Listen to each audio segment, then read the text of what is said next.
Hey everyone, Zane here, and today I will tell you how to get Chicken Jockey and grow a garden in Roblox.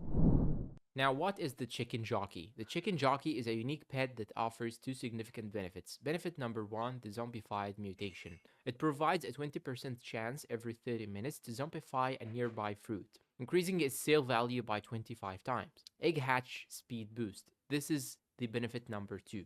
It accelerates the hatch speed of eggs placed in your garden by 10%. Now, how was it originally obtained?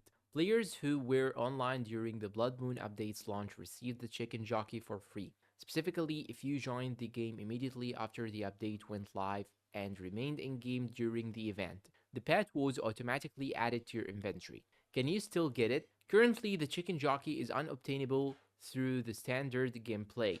However, you might acquire it through trading with other players. Some players have reported trading it for other high value pets or items. Keep in mind that trading is subject to the game's trading system and community agreements, so the only way to get it is by trading it from other players. And that's all for today's video. If you find it helpful, please don't forget to support us with like, subscribe to the channel, leave us a good comment, and share this video with your friends. Thanks for watching, and goodbye.